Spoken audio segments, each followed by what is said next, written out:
Hi friends, welcome to my channel. जैसा कि हमने पिछली वीडियो में पढ़ा, सिटीजनशिप यानी नागरिकता के बारे में पढ़ा, जो आर्टिकल 5 से लेकर 11 के बीच में आती है, अनुच्छेद 5 से लेकर 11 के बीच में। आइए क्विक रिवीजन करते हैं और इसके बाद हम संशोधन पढ़ेंगे। जो हमने पिछले वीडियो में हमने ओरिजिनल कॉन्स्टिट्यूशन पढ़ा था, अब हम उसके संशोधन पढ़ेंगे। तो हमने आर्टिकल अनुच्छेद 5 में क्या पढ़ा कि प्रारंभ में नागरिकता कैसे मिलती है, जन्म के आधार पर या माता पिता के किसी के दोनों में से किसी एक के जन्म के आधार पर, अगर वो उनका जन्म वहाँ हुआ है, या फिर संविधान लागू होने से 6 महीने पहले भारत आ गए तो उन्हें भी भारत की नागरिकता मिल जाएगी। फिर आता है अनुच्छेद 6, आर्टिकल 6, जिसे हम क्या कहते हैं, परमिट रूल कहते हैं। परमिट रूल क्या कहता है कि आज़ादी के 1 साल बाद यानी 19 जुलाई 1948 में भी अगर कोई भारत या पाकिस्तान छोड़ के, कोई भी देश छोड़ के जाना चाहता है तो वो एक कागज़ पे लिख के दे सकते हैं, यानी लिखित में वो ये चीज़ दे सकता है कि मैं ये देश छोड़ के जाना चाहता हूँ और मैं उस देश में जाना चाहता हूँ। ठीक है। अब आता है आर्टिकल 7, अनुच्छेद 7 क्या कहता है कि 1 मार्च 1947 से पहले जो गए उनका हमारे पास कोई रिकॉर्ड नहीं है, और जो बाद में पाकिस्तान गए और वहाँ किसी कारणवश नहीं रहना चाहते, वापस इंडिया भारत में आना चाहते हैं, तो उन्हें 6 महीने का रजिस्ट्रेशन कराना पड़ेगा और फिर उनकी नागरिकता पे विचार किया जाएगा। फिर आता है आर्टिकल 8 यानी अनुच्छेद 8, अगर कोई व्यक्ति पर्यटन, नौकरी या शिक्षा के लिए विदेश जाता है तो उसकी नागरिकता रहेगी। ठीक है। फिर अनुच्छेद 9 क्या कहता है कि अगर मान लो वो विदेशी नागरिकता ले लेता है तो उस टाइम भारत की नागरिकता जो है उसकी ऑटोमेटिक ख़त्म हो जाएगी। आर्टिकल 10 क्या कहता है कि जब तक किसी ने देशद्रोह नहीं किया या बहुत एक्सट्रीम काम नहीं किया तब तक उसकी नागरिकता जो है वो रद्द नहीं की जाएगी। फिर आता है आर्टिकल 11, क्या कहता है कि जो नागरिकता से रिलेटेड जितने भी कानून हैं उन पे कौन करेगी, संसद जो है वो बदलाव ला सकती है या फिर नए कानून बना सकती है। और मंत्रालय कौन सा करेगा, गृह मंत्रालय। आइए अब हम पढ़ते हैं इसके आगे। अब आते हैं नागरिकता अधिनियम आया 1955 में। देखो, 47 में देश आज़ाद हुआ, 48 तक मैंने आपको सारी कंडीशन बताई, 19 जुलाई 1948 तक। अब क्या हुआ, इन 6-7 सालों में इन्होंने क्या देखा कि देखो जैसे पड़ोसी देश है, पहले इतनी क्या होता था कि जैसे फैसिलिटीज़ भी नहीं होती थी, तो भारत आसपास के देशों के कंपैरिजन में तो मजबूत था ही। चाहे पाकिस्तान देख लीजिए, चाहे नेपाल देख लीजिए, चाहे भूटान देख लीजिए, तो आसपास के देशों के कंपैरिजन में भारत अच्छा स्ट्रांग था। तो क्या हुआ कि लोग क्या करते थे, मान लो कोई घूमने आया, उनकी उनकी बेबी की डिलीवरी यहीं होगी, उनके बच्चे का जन्म यहीं हुआ, तो वो क्या हुआ, वो भारत का नागरिक कहलाएगा क्योंकि उसका जन्म तो भारत में हुआ। या फिर लोग जो है इलाज कराने यहाँ आते थे तो उस टाइम उन बच्चों का जन्म जो है भारत में हो जाता था, तो क्या उससे भारत का जो है उसे नागरिकता मिल जाएगी। और अगर मान लो किसी इंसान को अगर नागरिकता मिल गई तो उसके पास बहुत सारे अधिकार होते हैं। नागरिकता बहुत इंपॉर्टेंट होती है क्योंकि उसके पास बहुत सारे अधिकार चले जाते हैं। तो क्या कल को वो देश के लिए हानिकारक नहीं बनेगा, इन सब चीज़ों के बारे में ये बहुत से मामले सामने आए। तो सरकार ने क्या किया, एक संशोधन लेके आए। उन्होंने क्या किया, नागरिकता अधिनियम लेके आए वो 1955 का, जिसे हम क्या कहते हैं, सिटीजनशिप एक्ट बोलते हैं। इन्होंने क्या कहा कि जन्म के आधार पर संशोधन किया इन्होंने। आया ही 1955 में। इन्होंने क्या संशोधन किया 1986 में कि जिस बच्चे का जन्म हुआ है उसके माता या पिता में से कोई एक जो है वो भारत का होना चाहिए, तब उसे जो है वो नागरिकता मिलेगी। ठीक है। तो 1986 में क्या कहा गया, 1900, ये अलग अलग सालों में जो है संशोधन हुए। एक संशोधन 1955 में हुआ जन्म के आधार पर। ठीक है। फिर क्या हुआ 1986 में, क्या हो कि माता पिता दोनों में से कोई एक जो है वो भारत का नागरिक होना चाहिए। ठीक है। फिर आया है, हाँ बिल्कुल। देखो इन्होंने क्या बात कही कि जो हमें किसी देश में नागरिकता मिलती है, इन्होंने क्या कहा कि आप 5 तरीके से नागरिकता ले सकते हैं। सबसे पहले जन्म के आधार पर, दूसरा है वंश के आधार पर, वंश से वंश चली आ रही है, तीसरा है पंजीकरण के आधार पर यानी रजिस्ट्रेशन करा के, चौथा है देशीकरण जिसे न्यूट्रलाइजेशन बोलते हैं, या फिर पाँचवा है अर्जित भूमि। ठीक है। तो ये 5 तरीके से किसी भी देश में नागरिकता जो है वो ली जा सकती है। तो सबसे पहले जन्म के आधार पर अगर लेते हैं तो वो क्या कह रहा है, 1986 में ये संशोधन किया गया कि उनमें से कोई माता या पिता में से कोई एक जो है वो भारत का नागरिक होना चाहिए। फिर आता है डिसेंट यानी वंश के आधार पर, यानी वंश, देखो हमारा भारत जो है वो पितृत्व समाज रहा है, यानी पिता के आधार पर किसी की जो है वो आइडेंटिटी बताई जाती है। ठीक है। पहले बताई जाती थी और कुछ हद तक अभी भी ये चीज़ें हैं।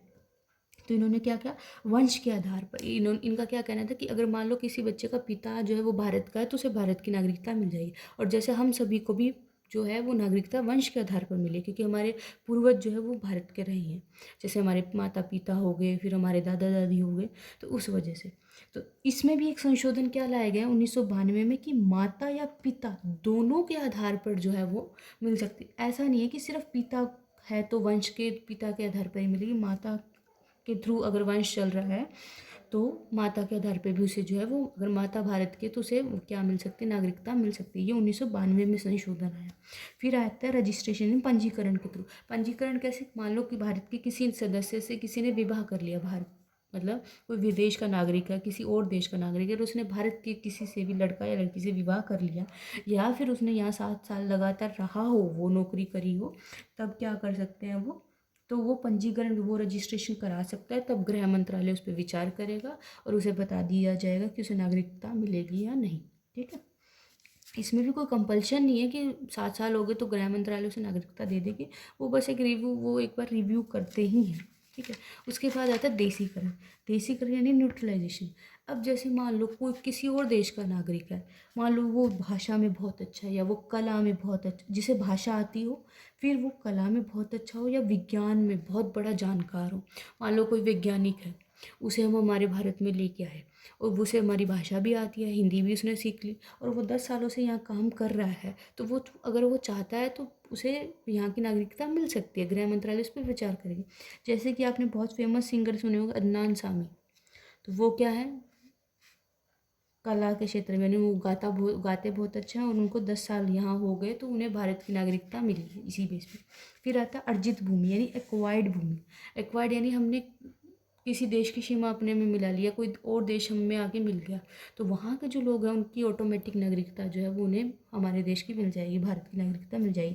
यानी सिक्किम जो है वो अर्जित भूमि है और उसे भारत की नागरिकता मिल जाएगी। तो हमने क्या पढ़ा कि भारत में 5 तरीके से नागरिकता मिल सकती है। एक क्या है, जन्म के आधार पर, दूसरा क्या है, वंश के आधार पर, तीसरा जो है पंजीकरण, चौथा है देसीकरण, और पाँचवा है अर्जित भूमि। फिर क्या कहते हैं 2003 में जो है वो एक संशोधन आया कि मान लो फिर कुछ ऐसे तरीके शुरू हो गए कि इलीगल तरीक़ों से जो है नागरिकता दिलाई जाती थी। तो क्या है 2003 में संशोधन आया कि अगर इलीगल तरीके से यानी गैर कानूनी तरीके से अगर नागरिकता दिलाई गई है तो उसकी नागरिकता जो है वो ख़त्म हो जाएगी। ठीक है, उसके बाद आता है 2005 में क्या है, एक और संशोधन आया जिसे हम क्या कहते हैं, ओवरसीज सिटीजनशिप ऑफ इंडिया। ठीक है, इसी आइए इसे हम समझते हैं क्या होता है। देखो आपने बहुत ज़्यादा नाम सुना होगा पासपोर्ट का। तो पासपोर्ट क्या होता है, हर पासपोर्ट बनने पे ही हम हमारे देश को छोड़ सकते हैं। तो पासपोर्ट क्या होता है, एक ऐसा होता है कि जो हमें देश छोड़ने की आज़ादी देता है, एक ऐसा डॉक्यूमेंट है जो हमें देश छोड़ने की आज़ादी देता है। और पासपोर्ट बहुत मतलब अब तो बहुत ज़्यादा प्रोसेस अच्छी होगी, बट इतनी इजीली नहीं बनता, उसमें बहुत ज़्यादा वेरिफिकेशंस होती हैं, आपका प्रॉपर एड्रेस मैच किया जाता है, बहुत सारी चीज़ें।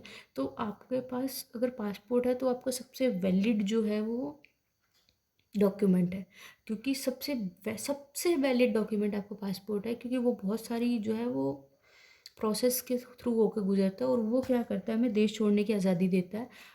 और ये तब कब मिलती है, अगर आप किसी भी मतलब आप पे कोई केस ना हो, तब जाके पुलिस वेरिफिकेशन वगैरह होती है तब आपको मिलता है।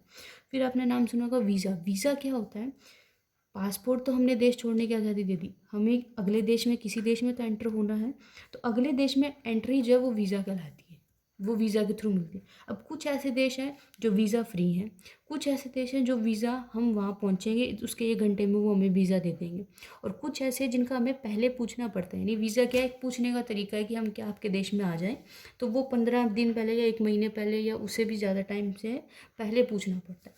तो कुछ ऐसे देश जैसे वीज़ा ऑन अराइवल, जो अराइवल यानी आने पर ही वीज़ा दे देते हैं, उन्हें क्या कहते हैं, वहाँ आप पहुँचोगे, जाने के 1 घंटे में आपको वीज़ा दे देंगे। वो कौन से देश है, जापान है, वियतनाम है, सिंगापुर है, ये आपको उसी टाइम जो है वो वीज़ा दे देंगे 1 घंटे में। अगर दूसरे कौन से, वीज़ा फ्री। कुछ ऐसे देश होते हैं जिनके साथ हमारे संबंध बहुत अच्छे होते हैं, तो उनका आना जाना रहता है, तो जैसे नेपाल है, भूटान है, इनमें वीज़ा वगैरह की ज़रूरत नहीं होती आपको। ठीक है, फिर आते हैं वीज़ा, जैसे अमेरिका है, कनाडा है, आपको यहाँ जाना है तो आपको वीज़ा लगेगा और आपको बहुत पहले पूछना पड़ेगा, लगवाना पड़ेगा वीज़ा। फिर आता है नॉन रेजिडेंशियल इंडियन, जिन्हें हम एनआरआई बोलते हैं। एनआरआई भी आपने बहुत ज़्यादा सुना होगा, एनआरआई वर्ड भी। ठीक है, तो एनआरआई क्या होता है कि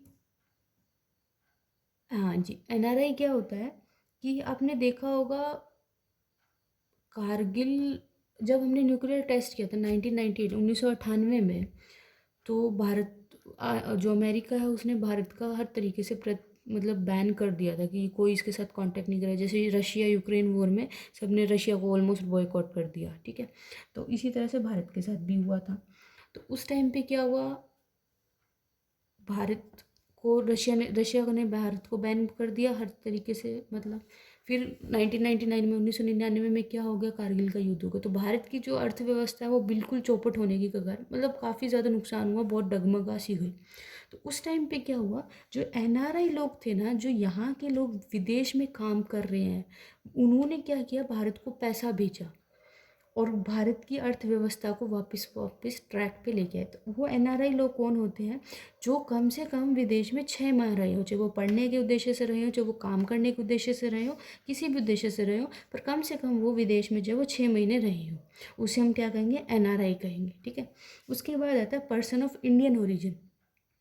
पर्सन ऑफ इंडियन ओरिजिन कौन होते हैं, जो व्यक्ति या तो भारत में जन्मा हो, या उसके माता पिता भारत में जन्मे, या उसके दादा दादी भारत में जन्मे, और अब वो जो है वहाँ पे रहते हैं, विदेश में रहते हैं और विदेश की ही नागरिकता है उन्हें, तो उन्हें हम क्या कहते हैं, पर्सन ऑफ इंडियन ओरिजिन, ठीक है। फिर आता है पर्सन ऑफ इंडियन ओरिजिन को जो है वो 2015 में इन्होंने हटा दिया, क्योंकि आप जो भी आपको पासपोर्ट होता है उस पर लिखा हुआ होता है कि ये पर्सन ऑफ इंडियन ओरिजिन है, या फिर ये ओवरसीज सिटीजन है भारत का। अब देखो ओवरसीज सिटीजन का कंसेप्ट क्या लेके आए, देखो क्या होता था कि ये जो पर्सन ऑफ इंडियन ओरिजिन है, मान लो आप कहीं गए, आपकी कहीं की टिकट जो है वो 50 रुपये है, तो जो भारत के नागरिक नहीं होते थे ना, उनसे बहुत ज़्यादा टिकट ली जाती थी, या कुछ भी लगा लो, तो इन पे बहुत तरीके का भेदभाव होता था बहुत सी तरीक़ों से।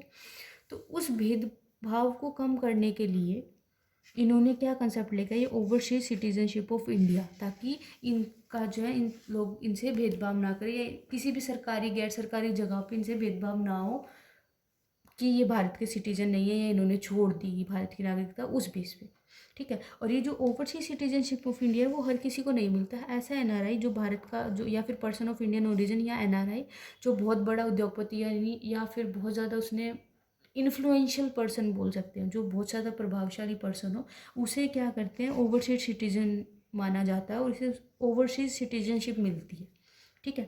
तो ये किस पे हुआ, ये लक्ष्मीमल सिंघवी समिति के बेस पे हुआ, और ये बड़े उद्योगपतियों को मिलता है, ठीक है।